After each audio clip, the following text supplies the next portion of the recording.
सम्राट की जय हो। सम्राट की जय हो। अपने सम्राट की भांति मैं भी बौद्ध मत स्वीकार करता हूँ। सम्राट, मैं भी बौद्ध धर्म स्वीकार करता हूँ। मैं भी यह धर्म स्वीकार करता हूँ। मैं भी यह धर्म स्वीकार करता हूँ। आप में से वे सभी जो बौद्ध मत को अंगीकार करने के इच्छुक हैं, ध्यान रखें कि भगवान बुद्ध द्वारा बताए गए मार्ग और नियमों का पालन करें। आप राज्य के नागरिकों में भगवान बुद्ध के सिद्धांतों का प्रचार करें, परंतु बलपूर्वक किसी भी नागरिक को परिवर्तित करने का प्रयत्न न करें। अपना उद्देश्य अत्यंत ही सहज, सुलभ भाषा में प्रकट करें ताकि वे स्वेच्छा से उसे अपना सकें। इसका अर्थ तो यह हुआ कि अब हमें अपने राज्य की सैन्य गतिविधियों को भी स्थगित करना होगा। अब इसकी क्या आवश्यकता रह गई है महामान्य? इस राज्य के महामात्य से मुझे ऐसे निराधार प्रश्न की आशा नहीं थी। मैंने अन्य राज्यों पर आक्रमण न करने का निर्णय लिया है और इसका अभिप्राय यह भी नहीं है कि मैंने आत्महत्या करने का निश्चय कर लिया है। हमारी सेना हमारे देश और हमारे नागरिकों की सुरक्षा के लिए जैसी है वैसी ही रहेगी। अब वो आक्रमण के लिए नहीं, सुरक्षा के लिए रहेगी। अर्थात आप मुझसे यही कहना चाहते हैं ना कि अब राज्य में मेरी सेवाओं की कोई आवश्यकता नहीं रही। ये विचार तुम्हें आया कैसे? महामान्य, मेरे लिए बौद्ध धर्म स्वीकार करना संभव नहीं। क्या तुम बौद्ध मत का सम्मान नहीं करते?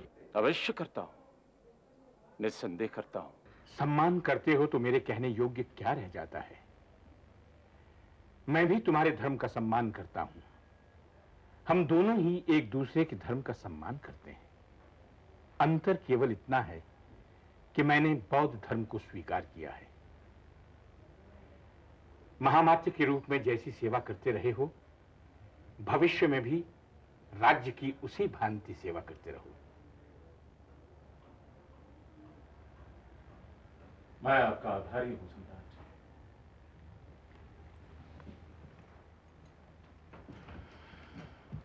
सम्राट की जय हो। सम्राट की जय हो। सम्राट की जय हो। जिस व्यक्ति ने कभी जल के झरने में पग ही नहीं रखा और वो कहे कि मैं तैरकर महानदी को पार कर लूंगा, तो क्या यह संभव है? प्रणाम आचार्य। तथागत की जय हो। आइए आइए महामान्य, बैठिए। धन्यवाद। महामान्य, मैंने सुना है कि कुछ दिन पूर्व आपने अपनी उपस्थिति से हमें सम्मानित किया था। जानकर प्रसन्नता हुई। उससे भी अधिक उस समय हुई जब मैंने सुना कि आपने अपने राज्य में पशुवध पर प्रतिबंध लगा दिया है। आपको तथागत के आशीर्वाद का पुण्य प्राप्त हो। मेरी मंगल कामनाएं आपके साथ हैं। तथागत को इन मूक और विवश पशुओं का वध सहन नहीं था। महामान्य, आपके आने का प्रयोजन क्या है? मान्यवर, मैं बुद्ध की शरण में आना चाहता हूं। अति अद्भुत। न केवल मेरे और पाटलिपुत्र के लिए, बल्कि समस्त विश्व के लिए यह एक अद्भुत समाचार है। यदि राज्य का स्वामी बौद्ध मत को अपनाना चाहता है, तो इससे अधिक प्रसन्नता की बात और क्या हो सकती है? आपको अपनी इच्छाएं पूर्ण करने का पूरा अधिकार है महामान्य। परंतु ये कैसे होगा मान्यवर? मैं राजा हूं, विलास प्रिय और सुविधाजनक जीवन भोगने का आदी हूं। मैं अंगरक्षकों, मंत्रियों और सेना नायकों से घिरा रहता हूं। मेरी हर इच्छा पूर्ण होती है। मैंने पीड़ा रहित जीवन भोगा है। मैंने अपनी प्रजा के जीवन को पीड़ा रहित करने के लिए समय व्यतीत किया है। मैं उनकी समस्याओं का समाधान चाहता हूं। भविष्य में यदि हमारे राज्य पर बाहरी आक्रमण होता है तो मुझे उसका प्रत्युत्तर भी देना होगा। ऐसे में मैं रक्तपात कैसे रोक सकता हूं? हाँ महामान्य, कहते रहिए। एक बौद्ध तो ऐसा जीवन व्यतीत नहीं कर सकता, फिर भी आप कह रहे हैं कि मेरे बौद्ध बनने में कोई समस्या नहीं है। बौद्ध धर्म के सिद्धांतों का पालन करोगे तो पाओगे कि उनका आपके जीवन के साथ कोई विरोधाभास नहीं है। गृहस्थ भी बौद्ध धर्म के सिद्धांतों का पालन कर सकते हैं। उनको भी तथागत ने कुछ ही कार्यों के लिए निषेध किया है। इन सिद्धांतों का पालन करने से आपके स्वार्थ में कोई बाधा नहीं आती है राजन। मैं समझा नहीं मान्यवर। यदि कोई शत्रु आप पर आक्रमण करता है अथवा आपकी संतान का अहित करना चाहता है, उसका विरोध न करना कायरता है। ऐसी स्थिति में किया गया रक्तपात पाप नहीं है, पर अपनी वासनाओं की पूर्ति और अहंकार की संतुष्टि के लिए किया गया रक्तपात बुद्ध ने निषेध किया है। परंतु मैं तो विलास प्रिय हूं मान्यवर। ऐश्वर्य में आपका जन्म हुआ है, ऐसा ही जीवन जीने के आप आदी हैं। भविष्य में भी आप ऐसी स्थिति में रह सकते हैं। यदि कोई विलासता आपके मन को दूषित करती हो तो उसे त्यागना होगा। परंतु यह तो गृहस्थ जीवन का मार्ग है। तो आप गृहस्थ बनकर रह सकते हैं राजन। बुद्ध को गृहस्थ जीवन से कोई आपत्ति नहीं थी। क्षमा करें मान्यवर, अब न तो गृहस्थ जीवन भोगने और न ही राज्य पर शासन करने की इच्छा शेष है। अब तो शेष जीवन प्रार्थना करते हुए शांति की प्राप्ति के लिए व्यतीत करना चाहता हूं। निर्वाण के पथ पर आगे बढ़कर सन्यासी बनना चाहता हूं। कृपा कर ऐसा जीवन व्यतीत करने की आज्ञा दी।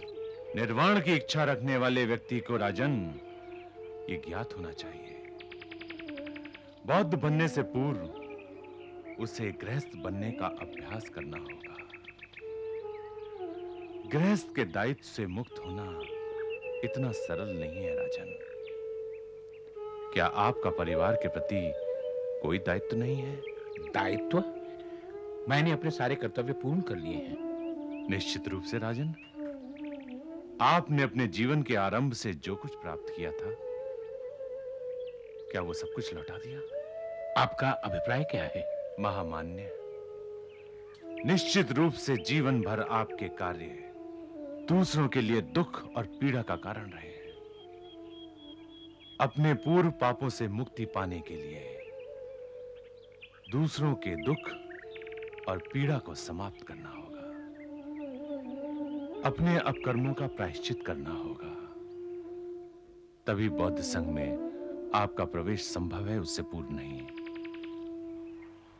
राजन, एक कार्य और है जो आपके अतिरिक्त और कोई नहीं कर सकता। आज्ञा दी मान्यवर। आप सम्राट हैं, अत्यधिक शक्तिवान हैं। बौद्ध धर्म को न केवल अपने क्षेत्र में बल्कि विश्व के कोने कोने में प्रसारित कर सकते हैं और प्रजा के मन पर विजय पा सकते हैं। बुद्ध के संदेश को गुफा, पर्वत, स्मारक, स्तूप और शिलालेख पर खुदवाकर जन जन तक पहुंचा सकते हैं। आप सम्राट हैं, अतः यह आपसे संभव है। एक अकेले बौद्ध भिक्षु से यह संभव नहीं है राजन। अतः मेरी आपसे प्रार्थना है राजन कि गृहस्थ जीवन व्यतीत करने के पश्चात ही आप सन्यास के मार्ग पर पैर रखें।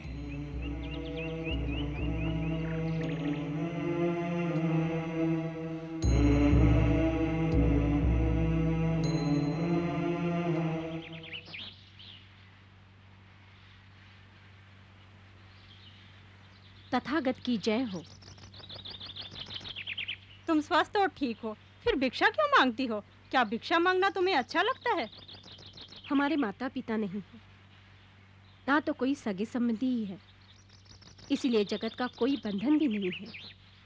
हम विहार में रहती हैं और सामूहिक रूप से भिक्षा मांगती हैं। प्राप्त भिक्षा से ही भोजन ग्रहण करती हैं। पर मैंने तो सुना था बौद्ध मत में महिलाओं को प्रवेश नहीं होता। ये सत्य है। बुद्ध के समय में महिलाओं को विहार में प्रवेश नहीं था, परंतु उनके निर्वाण के पूर्व उनके मुख्य शिष्य आनंद ने उनसे विनती कर महिलाओं को दीक्षा देने की आज्ञा प्राप्त कर ली थी। एक पल रुकें। तुमने ऐसे अनोखे वस्त्र क्यों धारण किए हैं? तथागत तुम्हारा कल्याण करे। तथागत?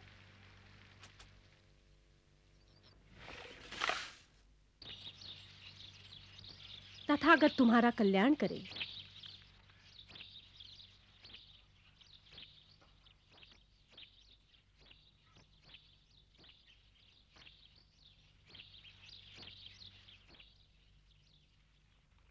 तथागत तुम्हारा कल्याण करे। तुमने सब कुछ उन्हें क्यों दे दिया? नियम ही ऐसा है मेरे पुत्र। तुम तो मेरे पितामह जैसी वृद्धा हो, तुमने उन्हें प्रणाम क्यों किया? तथागत तुम्हारा कल्याण करे।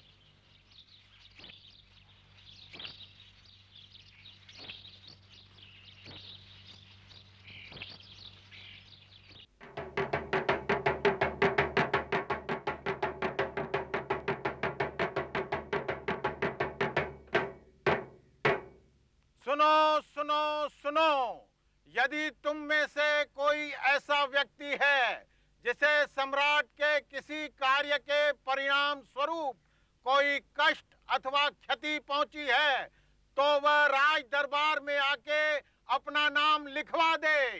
सम्राट उसकी क्षति पूर्ति अवश्य करेंगे। इसका अर्थ क्या है? क्या कहना चाहते हैं? याद है तुम्हें, पिछले युद्ध में अमृत का लड़का मारा गया था। अपने लड़के की मृत्यु पर माता पिता कितने दुखी हुए। वो एक समय का भोजन जुटाने के योग नहीं रहे और ना ही ऐसे कठिन समय पर किसी ने उनकी सहायता की। और आज सम्राट जब उनकी सहायता के लिए चिंतक है, तो क्यों ना उनको जाकर सूचित किया जाए, ताकि वो राज दरबार में जाएं और सम्राट उनकी इच्छा पूर्ति करे।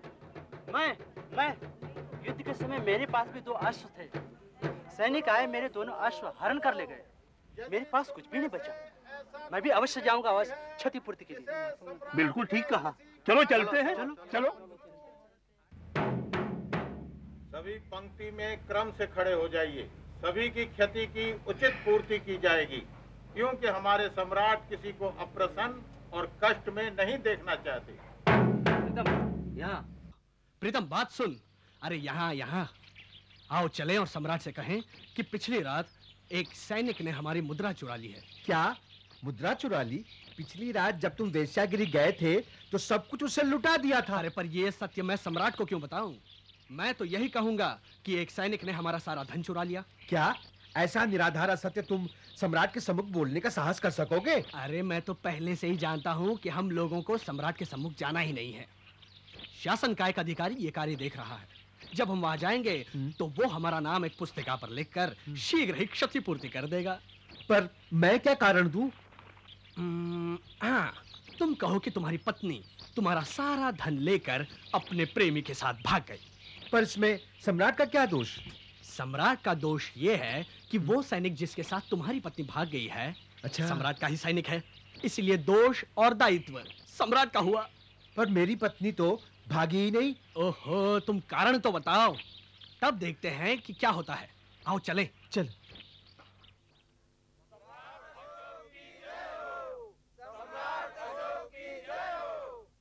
महामंडलाधिकारिणी महारानी असंधमित्ता पधार रही है। आइए महारानी, आइए। देखिए मेरे कारण कितने जन दुखी और पीड़ित हैं। वर्षों से ये मौन रहे, विरोध का एक शब्द भी मुख से नहीं निकाला। संभवतः ये सदा भयभीत ही रहते। पर आज जब मैंने स्वयं इनके कष्ट जानने की इच्छा प्रकट की तो इन्होंने भी साहस दिखाया। मैं अन्य प्राणियों का कुछ हित कर सकता हूं, इससे अधिक प्रसन्नता मेरे लिए क्या हो सकती है? आपकी प्रसन्नता में मेरी प्रसन्नता है स्वामी। पर क्या ये आपका परोपकार राज्य कोष को रिक्त नहीं कर देगा? नहीं महारानी, नहीं। मेरे इस छोटे से कार्य से राजकोष रिक्त नहीं होगा, और होता भी है तो होने दीजिए। हम शीघ्र ही उसे पुनः भर देंगे। आज से मैं प्रजा के परिश्रम का फल न भोगकर उनके हित में कार्य करूंगा। परंतु महारानी, क्या मैंने कभी आपके साथ दुर्व्यवहार किया है? नहीं नहीं स्वामी, ये आप क्या कह रहे हैं? आपने तो सदा एक सम्राट की भांति व्यवहार किया है। महारानी, आप मेरी सर्वप्रिय रानी हैं। क्या मैंने कभी आपके साथ ऐसा कठोर व्यवहार किया है जिससे आपका मन व्यथित हुआ हो? मेरे स्वामी, आप मुझे कभी भी व्यथित नहीं कर सकते। 17 वर्ष की आयु से लेकर आज तक का जीवन मैंने लयबद्ध और समरस होकर जिया है। मैंने अनेक स्त्रियों को भोगने का आनंद प्राप्त किया है। मेरी इस विलासिता की चर्चा ने आपको अवश्य दुखी किया होगा। नहीं स्वामी, आप अन्य शासकों से पृथक तो नहीं, और विलास प्रियता तो शासकों की परंपरा ही है। फिर मैं भी तो राज परिवार से आई हूं, इसलिए सब जानती हूं, और इसी कारण मुझे तनिक भी दुख नहीं हुआ। और कभी हुआ भी होगा तो आज आपकी इस चिंता ने उसे भी समाप्त कर दिया। नहीं महारानी, नहीं। मैं मानसिक रूप से पीड़ित हूं। मैं अपने पापों का प्रायश्चित करना चाहता हूं। क्या आप इसमें मेरी सहायता करेंगी? आपकी पीड़ा मेरे लिए पीड़ा कारक है स्वामी। आप अकारण ही चिंतित हो रहे हैं। आपने तो सदा एक कुशल सम्राट की भांति अपने कर्तव्य और दायित्व का पालन किया है। आप इस दृष्टि से क्यों नहीं विचार करते स्वामी?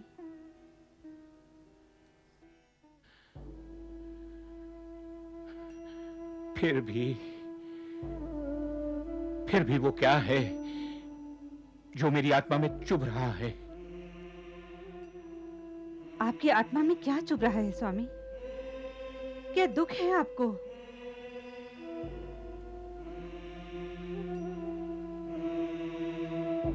क्या चुभ रहा है स्वामी आपकी आत्मा में? क्या दुख है आपको? स्वामी, आपकी आज्ञा हो तो एक प्रश्न पूछूं आपसे? हाँ, अवश्य पूछिए। जब मैं आपकी महारानी बनी, क्या इससे पूर्व महारानी बनने का ये सम्मान किसी अन्य के लिए सुरक्षित था?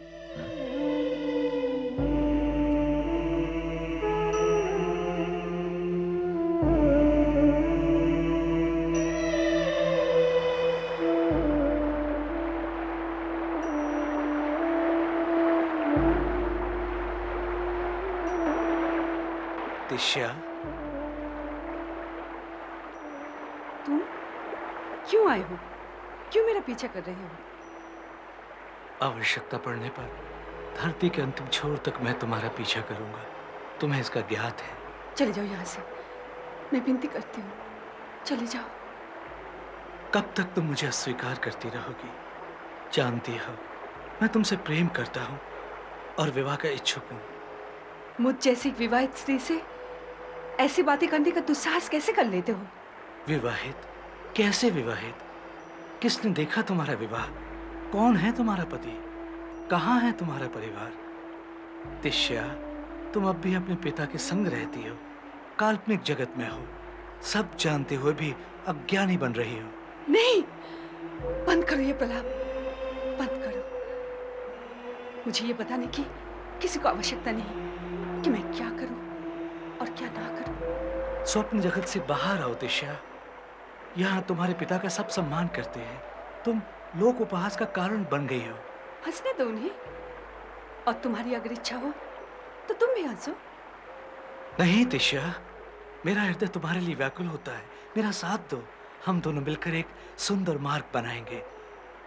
कब तक तुम अपना जीवन नष्ट करती रहोगी? मैं अपना जीवन नष्ट नहीं कर रही हूँ। मेरा त्याग, मेरी आशाएं, आकांक्षाएं व्यर्थ नहीं हो सकती। मेरी आशाओं और आकांक्षाओं का क्या होगा जो बाल्यकाल से तुम्हारे साथ पल रही हैं? मैं तुमसे बहुत प्रेम करता हूँ, अंतर्मन से विश्वास करता हूँ कि तुम एक दिन मेरी पत्नी बनोगी। प्रतीक्षा करता रहा हूँ मैं तुम्हारी। किसने कहा था तुमसे प्रतीक्षा करने के लिए?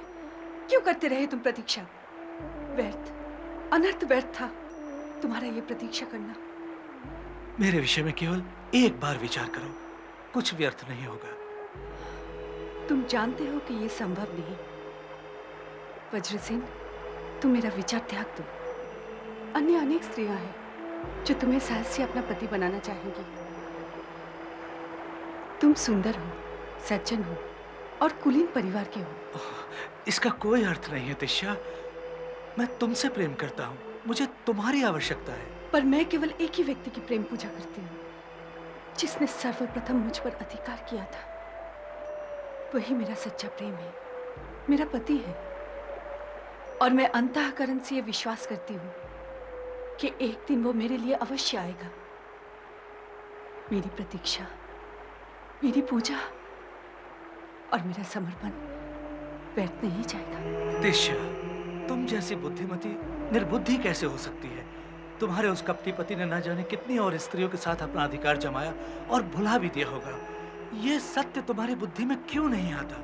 वो लौटकर नहीं आएगा, वो भूल चुका है। वो नहीं आएगा, नहीं आएगा, नहीं आएगा।